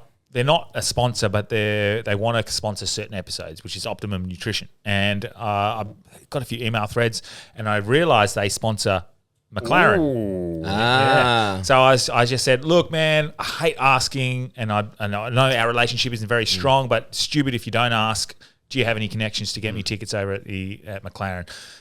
He came back and he was just like, look, I'll reach out to our team in UK, check, bang, bang. Eventually he's like, mate, you had to reach out like months ago. Maybe you could have sorted it, blah, blah, blah. But the fact, I was so afraid to even ask. I felt like I felt like an asshole just for asking. But like he's like, you never ask, you never know. Just ask. Worst case scenario, people say fucking no. He just said, he literally said, you never ask, man, you never know. Yeah. Like, so I think there's some scenarios where you're pushing it. Well, you just go, every cunt's being that person, you'd be McCann style? Inundated, you'd be like, fuck. Yeah, but we know McCann. It's not like no, but there's also there's a way. We've got one podcast that was never recorded with McCann. Yeah. We did a whole episode with McCann. Didn't record. Didn't record. No. Kyle Legacy. You kept the Kyle Legacy but lost the McCann? I'll swap that out instantly. Kyle Legacy produced, but he didn't realise it wasn't recording. See that audio button? See that thing there? Oh, God. That wasn't going. So we had the whole video of the whole episode, but no audio. Yeah. Well, that's on you for letting Kyle Legacy anywhere near that. I just fucking thought, fucking talking shit. Couldn't fucking hear shit. There's cameras here, yo. I don't know what the fuck's going on. What have you ever asked for something and got it? I don't mind a door knock, but I'm a fan of door knocking when you've got something to do. You got something to sell. There's no point like, has people go, can I get on this gig? It's like, dude, you barely got fucking 5 minutes. Yeah. And I'm like, man, no, yeah. And I'm a big helper of other people as well. But I haven't really door knocked too much. I kind of sometimes stop myself because I love the show. Have you been paying attention? As we talked about before. Yeah, you've been doing a bit, eh? Yeah, but I was nearly messaged because it's working dog or whatever, and then I nearly messaged the page going, hey guys, I'm around. I've got managers to do that, but sometimes it's nicer to come from the person. Yeah. I was like, I've always wanted to go onto that show. Yeah. But yeah, even like when it came into, because Comedy Festival this year, I knew I had kind of something that was a good show and I had confidence in it. But the thing is, I didn't want reviewers to come to my show this year. Yeah. Because you want to work on it? Yeah, I just don't. I just don't like reviewers. Yeah, it's kind of that. It's also like it's like me saying I'm an art critic. I've got no fucking. I've never done it. So then why the fuck would I do it? So I kind of actively blocked reviewers from coming. I'm for that. Even though some snuck through and then they gave us really good reviews, but I didn't publicize them. I just feel like you kind of got to have something. You know what I mean? Like I feel, something to offer. I didn't want, and you got to have something to offer. And also I wanted to kind of draw a line in the sand and say, hey, this is kind of, this is just my show for me and my parents and that's it. Yeah. You know, and everything else around it's fine. I've never understood why reviewers, there should be no weight, I think. If they're not a comedian, and I don't know, I could be wrong, but like if they haven't experienced being on stage, writing a show and performing themselves, everything that they say should be taken with a grain of salt. As an audience member, sure, you can do your review on what it is, but like if there's clearly a good show and clearly a good comedian, but they're a woke left fucking blue-haired tard and they come in with their preconceived ideas and they just want to virtue signal, then there's no use to that. But yeah, I try to remove reviewers, but then I'd see comedians who I respected in the audience, and then which is something very out of character for me, I'd message them saying, hey, do you mind just write, if you liked it, could you maybe write a couple of words and send them to me or not? And then I was using like screen grabs as my reviews from comedians who I respect who do the craft. Yeah. And you don't have to do it. You could just say, oh, it was a fun show, I had a good time. Yeah. But I got some really nice ones from like Reese Nicholson and fucking just comedians I really respect, Will Anderson and fucking Claire Hooper. Well, that holds more weight, I reckon. To me, that's a great idea. 100%. I was like, well, what on my post I removed all reviews besides ones from comedians. Yeah, because they do the craft, so they get it. Yeah, and I'm not boxing them into a corner. These, they've done it on their own accord. Yeah. Well, I sent a few people in Adelaide, and he said it was one of the best shows he's seen. So, that's nice. There you go. He's not a comedian, but he was like, man, it was fucking awesome. He said the venue was a bit humble flex. My Adelaide venue was it's a fucking. The venue was a bit rough. Yeah, it was a 50-seat. I was still trying to figure out the show down in a little storm drain. Yeah, that's what he said. There was a bit of a storm drain going on. But that's fucking comedy. That's where the turtles come from. Eventually, you turn into something cool. It turned into something good. But yeah, then by the time I got to Melbourne, it was flying, and I was like, comfortable in it. And isn't your cover image you throwing a flare or something? It's throwing a Molotov cocktail. You've predicted the future in America right now. There you go. LA. Fucking get me over there. Exactly. Because yours was the riot that you caused. Yeah, when I was 16. Where was that, in Kalamunda? In Kalamunda on Coral Street. So that was the last time I was on here. I was talking about it's a writing challenge to try and make something that is a riot, assaulting a police officer, nearly going to jail, making that into a comedy story is a fucking challenge. And it really was a challenge because it's like, man, when I was a bad human. dude, some of the trial runs in Cairns, I was like, all right, this bit's not good. This is funny. And then I get to the like, okay. And then but then I was like, I talked to Mum heaps about it, and she's like, yeah, but the reason remember why you threw the brick? And I was like, oh. Brett killed a guy. Yeah. No, she's like, Brett killed a guy. She's like, you were defending someone, which is why you always got in trouble, because you're always defending someone. I was like, then I was like, okay, now that's a branch that I can fucking work off. And it was, by the time I got to the end of the run, I was like, okay, now I'm really happy with making a fucked subject funny. Yeah. Which is where half the art and the skill is. You probably have to approach it with like a serious tone and then hit him with a couple of punches through. Is that how you do it? No, that's what got him in trouble in the first place. That and the brick. And no, I just do a couple of like little light-hearted ones, and then I kind of navigate you into it. You know what I mean? I show all the right footage at the start of the show. You've got visuals and stuff. Yeah. Sick. I like that. Well, I don't want to give away the end of the but like I've yeah. got all the recordings, I got the news clippings, I got everything. Wow. That's great. That's awesome. Yeah. Because that's more, I've always thought about our craft, and we get up, we do stand up. Yeah. But with my teacher comedy, I utilize like you do it well, audio, visual, games. What's a show?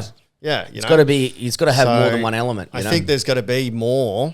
Like, it's awesome if you can just entertain a crowd on your own, which is sick. But like for production value, that sounds dope. So what videos, clippings, like it's almost like a documentary. What I liked about your teacher one of my favourite parts, I know it didn't work quite well with Asta, but the clip of where you're talking to yourself on the screen. Yeah. So he had a visual of him talking to himself on the screen, and he's in the crowd. To start the show, I was sat in the audience, and I've come out. All right, guys, waiting.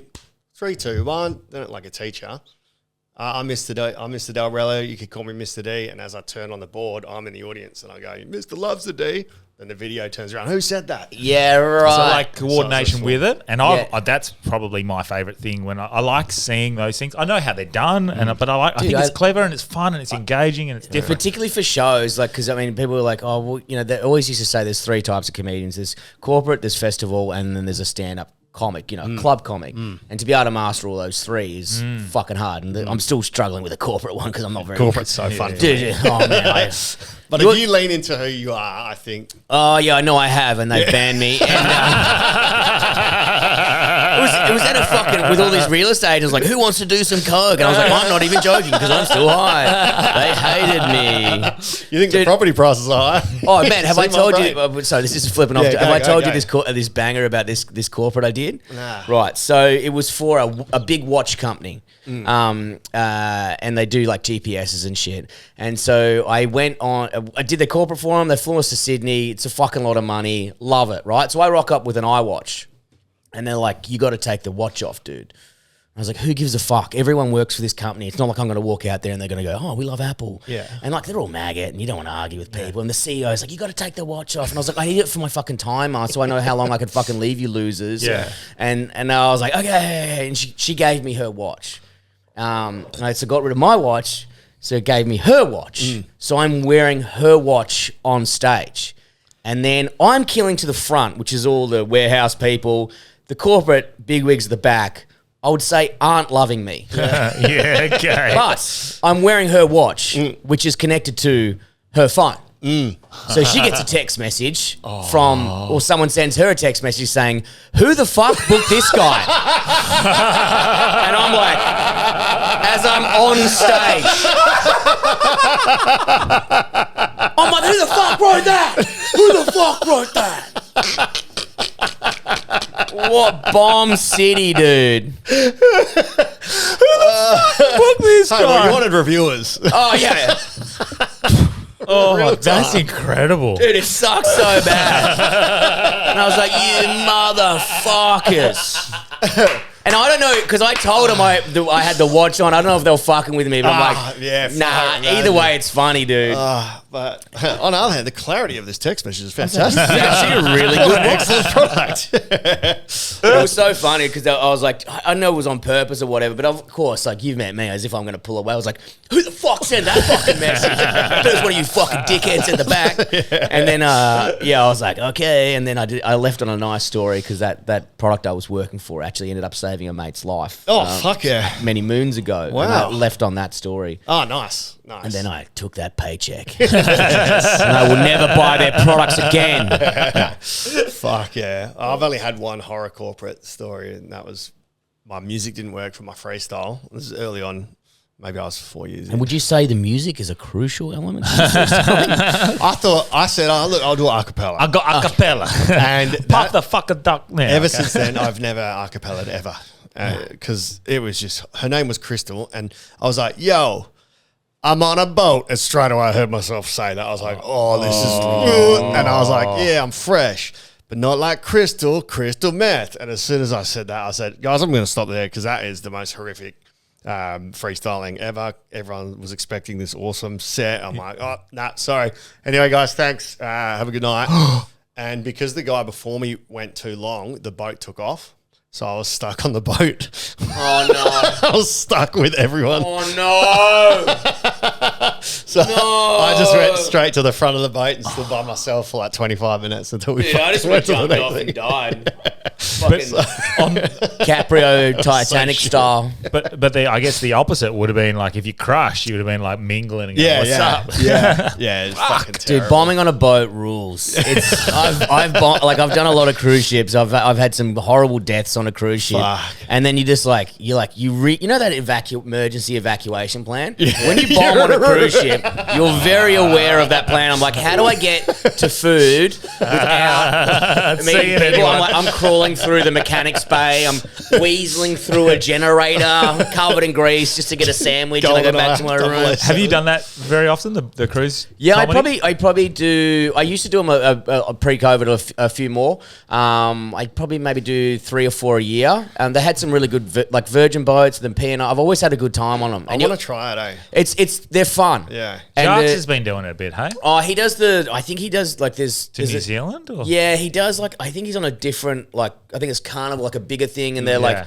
those ones to me are harder because you got to do 2 hours of straight stand up. That's different, and then you got to do like a kids show, and I'm like, I can't. I don't relate to kids. Is it your conditions or? Yeah, well, no, they won't let me near the kids. And I was like, guys, we're in international waters. I mean, how many more rules do I need? Let me live, brother. I mean, if you can't do anything out in the fucking Cayman Islands, what's the point? No. But he was saying it was like so good because of you're getting paid shitloads. Yep. And you're not spending. So you're saving. You're not spending, but there's also the other part is it's kind of like the longer ones can get a bit grim because you're by yourself in a small room. Yeah. I only kind of do I used to... Delby's nightmare. Yeah. Yeah. I was 7, the first ones were 7 days. Yeah, okay. And then I got stuck on one that went for 12 days because they couldn't get us off a port. And they were too much for me. And because they're like, there's $2 beers downstairs and ciggies. So you know what I'm doing. I'm fucked up every day. And you're not allowed to fuck anyone as well, eh? There's all these rules, people aren't allowed to enter your cabin, which is obviously because you're like, which comedian has done this? Yeah. They're like, okay, no one pissed in a bucket. I'm like, which comedian did that? And like, and this one, I go, yeah, that sounds like them. Yeah. But I kind of like, in Australia, they do a little, I think they're kind of nearly done or whatever, but they're comedy cruises. So the 3 days. Yeah. 3 days. Emo's been doing them. They're great. The comedy cruise is for the you've got a gala, and then you do 2 galas, and then everyone does their soul, a half an hour to 40 minutes. That's a good idea. And they have a Q&A, they have a gong show. Yeah, sick. Super fun, super chill. Leave on the Friday and then you're back on the Sunday. I'm like, that's perfect for me. I get to hang out with my mates. Yeah. And then I'm fucking done. Yeah, that's sick. Yeah, I like that. You can go fucking... The 14-day one, I was over when I just started doing comedy. Well, that was my first bigger gig. And I got fucked up with Nick Cody the night before till 4 a.m. And then I had to be at the airport at 6 a.m. Oh, yuck. And when you just open the cupboard and you just grab stuff? I grabbed no undies, no socks, 2 shirts, 1 shoe, threw it into a suitcase. This is when I was surprisingly more of a mess than I am now. And then they said they flew us to Vanuatu, and they're like, you're not on tonight. The first day, you're on day 4. I was like, cool, I'll get used to it or whatever. Oh. And then I got fucked up in Vanuatu. I kept going. And then it was at 11 o'clock at night or 10:30, and I'm like, I've been day drinking. And they're like, you're on tonight. And I'm like, no, dude, I'm on day 4. They're like, no, you're on night 1. It is day 4. But that's probably what happened. And I'd never done a cruise ship before, and I think it was on the Aria. They've since synced it. Yeah. Thank fuck. Yeah. And I went out there. I was like, and I was there for like I did my hour. And I was like, yeah, this is all right. It's a bit weird acoustics. Yeah. Like, I've never done a big theatre like this. You know, the laughter doesn't hit you necessarily to the face. I kept walking around all confident for the next 2 days. And then the magician goes, oh, how did you go? And I was like, yeah, I think I did good for my first one. Yeah. And he goes, oh, go find out. And I was like, what do you mean? I was like, they give you ratings out of 10. Oh, and I was like, oh, okay. Well, he goes, I can go ask the entertainment coordinator. I was like, yeah, go nuts. And he goes, don't worry. They never give anyone below a 5. And I was like, oh, dude. Because I think it was like, in my head, it was like a 6 or 7. Yeah. So I was like, yeah, maybe a 7. And he comes back and goes, dude, it was a 4. I was like, no. And then I hid for 4 days. And I was like, explains the no reviewer rule. Oh, yeah. That was the only review I've ever accepted. It's incredible. Like, so Nick Cody was doing the cruise. No, we just in Melbourne and we just got loose. We just got loose the day before. I stupidly just didn't look after myself. Well, they've just lost the project. Yeah, that's pretty. Because you were on. I've been on the project a couple of times, and I know like the project in Australia is for some reason for light entertainment news is quite divisive in Australia. It's polarizing. Like get angry at sunrise or whatever. Yeah. And I know it's lighthearted entertainment, but I'm just so fucking sad for all the writers, camera guys, the people behind the stuff. It sucks, and I understand people may hate the show or whatever. That's cool. Who gives a shit? But I just feel probably our listeners. Well, yeah. But I feel as a comedian, we've lost another platform to promote and be on TV. And that was my first Australian TV show I've ever been on. Yeah. And it was fucking awesome. And you can't take that away from me. Nick Cody messaged yesterday or the day before. At least I can come on the hard yarns now. Have you seen his interview with Warwick Capper doing the lie detector test? No. It's one of the greatest. Him, Fev, and Fifi do Warwick Capper's lie detector. Fucking one of the funniest things. Wait, really? So it's Warwick Capper on a lie detector. And they're asking him the questions. Dude. And he's just going to town on Nick Cody. Going, look at your face, mate. Somebody painted that in a warehouse. and they go, Fev's like, is it true you spent $10,000 on liposuction on your stomach? He goes, in the first week, you freak. Dude, you can't take down Warwick Capper. He's a fucking anomaly. He's a glitch in the matrix. He's like, doesn't matter what he does. He's like, I bought a brothel. Yeah. I've sold a brothel. Like 2 minutes later, he goes, no, I just want everyone to have a barbecue, have a good sense of community. Like, who is this guy? I wonder if we can. Funny. I wonder if you can get lie detector, buy one on eBay. You can. Oh yeah. My mate who was a meth head bought one. Really? Yeah, he put us all on a lie detectors. We should buy one. That's a great. What happened? Hang on, I want to hear the story. Yeah. He was like, do you have any money? A method. Dude, so much no, you're lying. Where is it? Is it in your bed? No. So he wouldn't believe. He put I think he had. Oh, because they're paranoia. Yeah, he had trackers on our car. Oh, he had cameras in some people's houses, and then he's like, someone has fucking done me over. I want, because it actually was me. I was trying to get him help because he was fucking had a problem. And I already actually said to him, it was me. I don't need to go on the lie detector. And he's like, I want you on this lie detector. I was like, I've already said it was me. I don't believe you. Yeah. And then so we'll ask that on the lie detector. What? Did you tell the truth? Yeah, and I had to lie on his spare bed, and he fucking put this little machine thing on me. And I was like, dude, I don't think you can fucking read that. He's like, I spent $400 on this thing. It looked like we're using it. Like the earthquake machine or whatever the fuck. I was like, dude, is it vibrations or? Did he know how to read it, or was it just? No, he just bought it off eBay. He's a fucking idiot. If it's wiggling, it's wiggling. You must be lying, dude. Yeah, I was like, that was one of the reasons I left Perth. I was like, I can't deal with this cunt. They do that with the F1 drivers. They put them on lie detectors for content. It's good, man. It's good fun. We should do it. Yeah, I'd love to do it. Mate, well, actually, no, I wouldn't like to do it. No, what I've realized, I'm putting a lie detector. I was like, I want to see all the questions. Yes, yeah. I just wouldn't answer. Do you know what? The F1 content, I've realized why people the world is racist. So racist. Really? So racist. So they will get such a white person thing to say. They are proper so. Instagram is obviously not the greatest way. But you mean the comments? No. Some of the content that I've been seeing lately. So for example, they'll get like so Lewis Hamilton has gone to Ferrari. Yes. Incredible move for Ferrari, and then so they'll clip up different bits where they do these like bits of content and like, okay, name a fruit, and he says banana. No, name a F1 driver starting with every letter of the alphabet, and they'll get to N, and then they'll go, and then they'll clip it up with like, what does everyone at Ferrari call Lewis Hamilton now? He's going to, and they'll get like all the Ferrari, all the F1 drivers going. That is so bad, man. And that's their content. It's not the F1's content, but this is people are taking it and making it, and you're like, pretty funny though. Dude, like imagine being done over like that. That's the problem with all these clips and socials. Anyone could just drag it. Yeah. Anyway, do it to me. What would you call Lewis Hamilton when he went to Ferrari? Not a bad driver. A great driver, and I respect you, sir. But that's people could just fuck around with your cuts there, and you're Everything, like, Jesus man. Christ. It's so fun. That's why you can't believe half the fucking shit you see on there. You're like, oh my God. You're not allowed to have an opinion on anything anymore. We get in trouble for it all the time. Yeah, I don't think that's true. No, that's just my opinion. You could, I reckon you could just fucking say anything, and you just have the repercussions of it. Who gives a shit? Well, man, fuck. I watched the news for the first time yesterday, and I've never used the word flabbergasted before, but fuck me, man. 6:20 p.m. Because I'm at mum's 7 News is on. 6:20 p.m. No warning, no trigger warning, no like, hey, the next scenes are disturbing. It's graphic.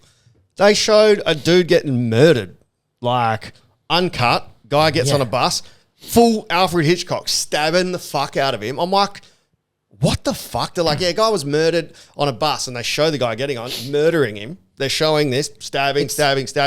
Then they show the guy and the audio, and he goes, come on, man, you've stabbed me enough. And he stabs him again.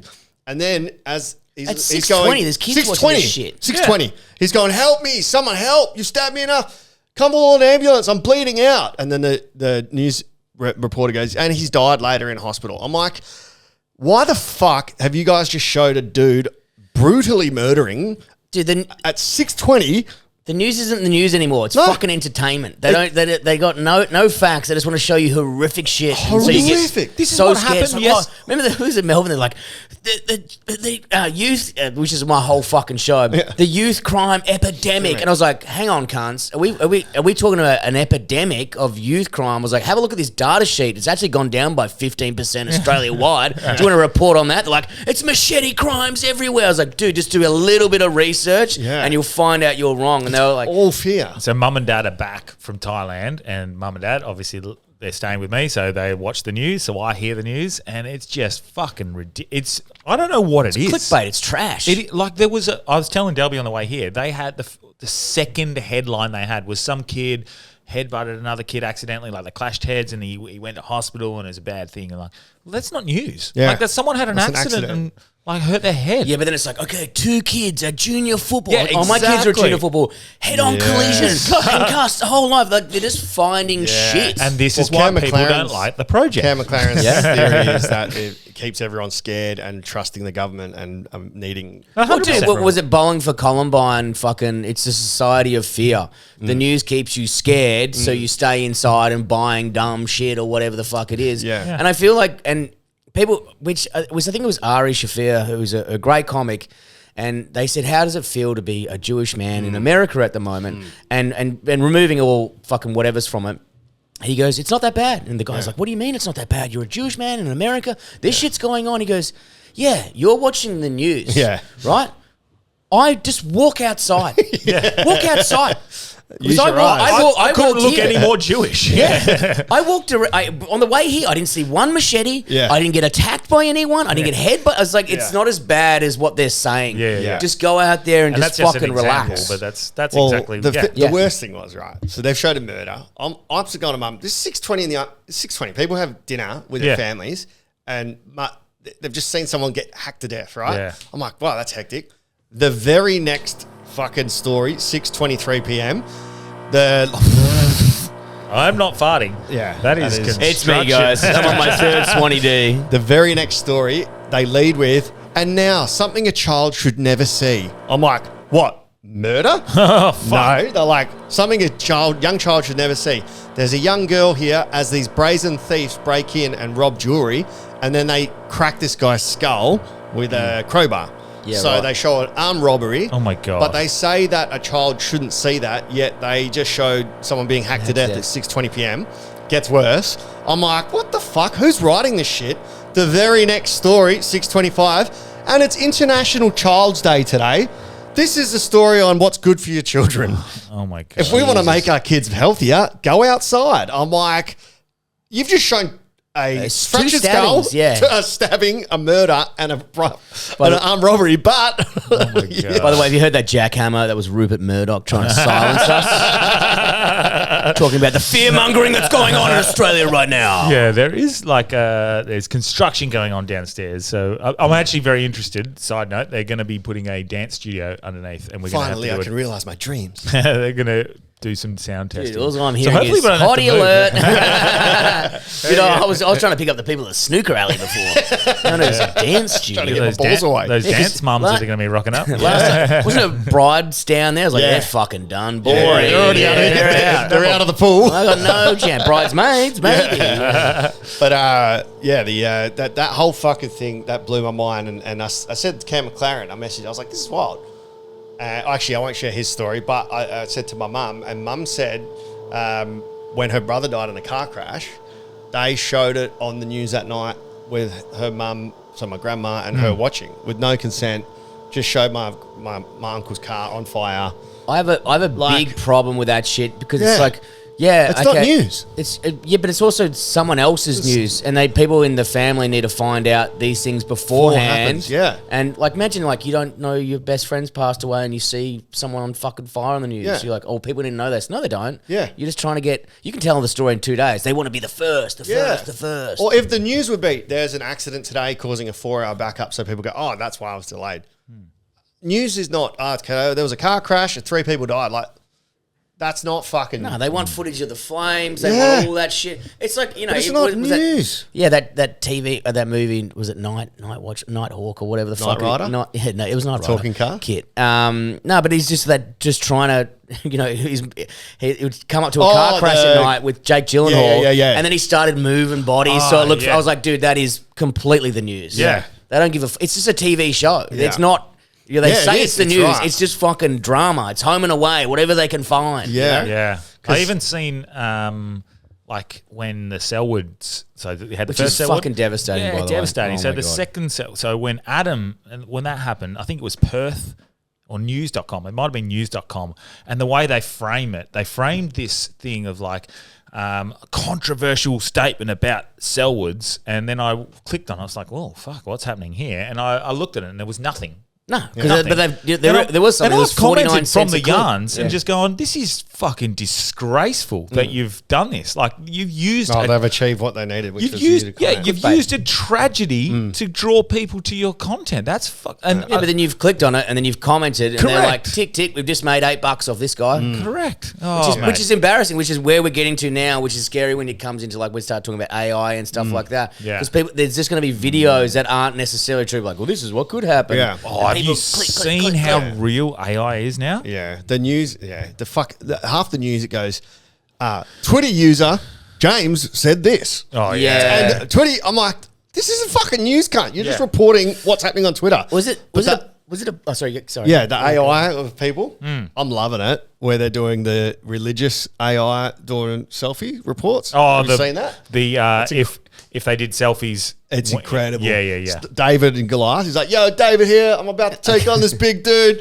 Keep in check, like, comment, and thing. I'll let you know how it goes. And afterwards, he's like, yo, I just smoked that dude in one shot. Like, or Moses is like, oh, man, we've been part of run out of this- town here. We're at the end of the ocean. I don't know where we're going to go. Next minute, he's like, yeah, God just told me to part the seas. It's all good. So, Just 14,000 computers just fucking burning down forests just so we can have this cool clip. So we are now at that point where people are not going to be able to tell. I feel like we're at that point now, and people are going to share it like it's truth, and then talk to their neighbors and go, "Oh, did you see that these aliens came down, or whatever the fuck it is?" And it's going to be like that, and it's a scary. just turn it all off. You know? Man, it was Except for the hard yarns. Yeah, of course. And my podcast as well, Workouts Please. But it was I heard something last night and I was maybe drunk on the couch and passively absorbing something. And it might have actually been on Instagram as I was doom scrolling. But they said, like, now there's no more things you can buy. Companies can no longer, because everything is run by a big company or a conglomerate now. And they've taken all the land, they've taken all the businesses. So the last thing they can take is your mental space. Yeah. And for advertising. So now they're just figuring out ways. And it even happened to me this morning. I was like, I'll just quickly answer an email. And then I'm like, 40 minutes later, I'm like, I've just been through a scroll. I'm like, how did I even get onto Instagram? Yeah. You're like, and you can't judge yourself because there's like these geniuses fucking trying to figure out the code to make you. So the gambling machines. Because you get the notification, and Yeah. then you're like, "Oh, that's an interesting notification," and you'll click it, and then you're on. My mate messaged me on Instagram, and then I'm like, oh. So a lot of my work now is basically Instagram, and so I'll be posting on the yarns or whatever, or for anyone else, and something will come up, and I'll find myself halfway through a scroll, even if it's on someone else's Instagram. It was another business back when I was representing other people. I'd fucking like be scrolling through, and you'd like something. You're like, oh, I've just liked something a little controversial from not my Instagram, and it's very. Oh yeah. Dude, just fucking You got to stop sucks. going on that KKK website when you're. No, reactivate it, brother.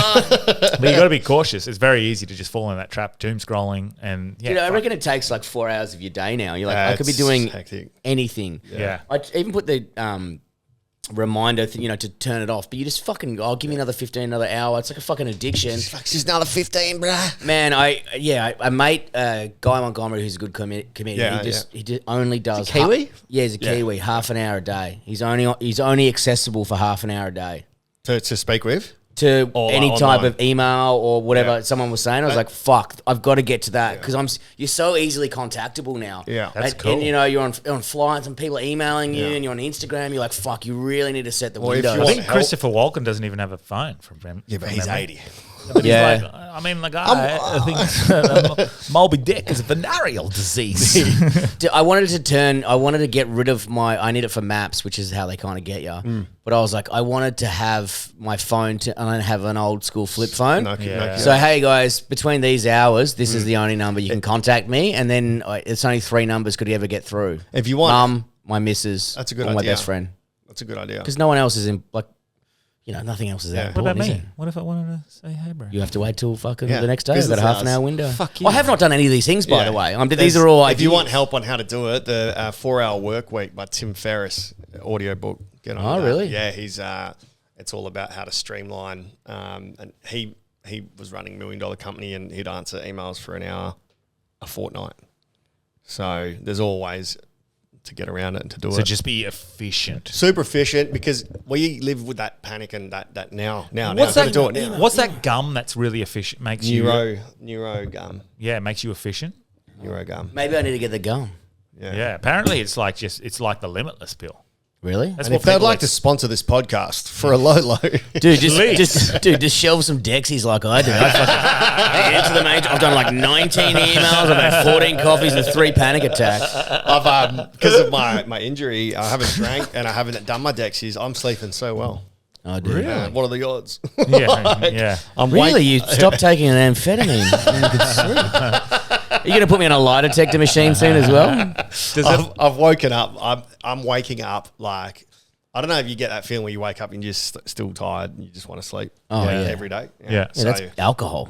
Yeah, but You maybe don't sleep it's that properly as on well. that Yeah, shit. yeah. I did. There's 60 days I did off sober. I think last time I last time was, you there told was us about it, fucking yeah. dude the best sleep. What Yeah. sober Wait. though? Did you not smoke weed? No, remember he did. I'm not fucking stupid. No. I was off the weed as well because the gummies wow. put me into a bit of a phase in the morning. I was about to say because weed helps you go to sleep. Yes. But then it doesn't let you go into REM sleep or as well from memory. Yeah, I think, and also I was waking up because like THC takes so long to clear from your body, and you're waking up. I was waking up particularly if you have the gummy at 11, and then you wake up at 7, you're like, oh, And you're you're still a slow bit- off the mark. Whereas Yeah. you just have nothing. You're like, right, let's go. You're like, Yeah. There's something the about- difference, man. Like the difference if I was to smoke to go to sleep or smoke like at night and then wake up sluggish, feel a bit off.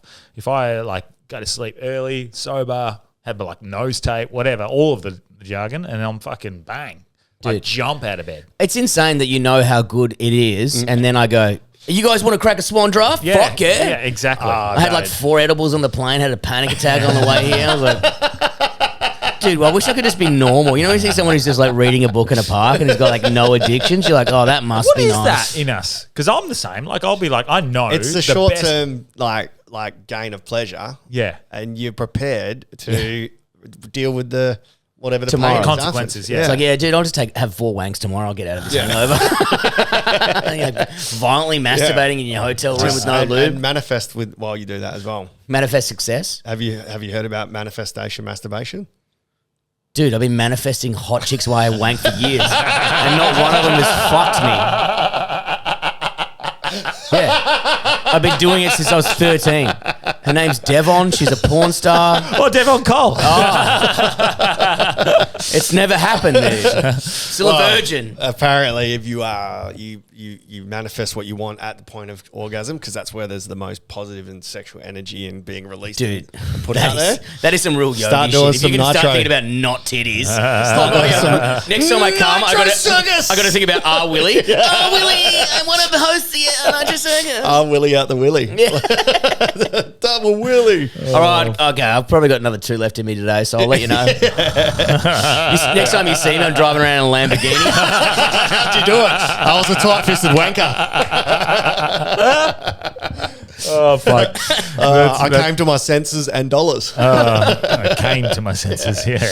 I think that's a great way to finish up, man. This episode will go out on Monday, so do you want to plug anything? Yeah, I've got a big tour coming up in New South Wales. I think I've got Wollongong, Sydney. I've got my biggest show at the Comedy Store, Sick. which is fucking so exciting. sick. Yeah, What's man. that hold, like 500 or something? I think it's like 350, 400, which Okay. is huge for me. Yeah. Where are you doing in Wollongong? Wollongong's got a small comedy festival, which runs cool. like a little 100-seater. I'd done it last year. I loved it. Sick. Edalong Beach, and then I go back to Brisbane because all my shows sold out at the Brisbane Comedy Festival. So I Sick. got an encore show in a big fucking room again. Perfect. And then I've got, if anyone who listens in the UK, I would love to see you. I got a show in London.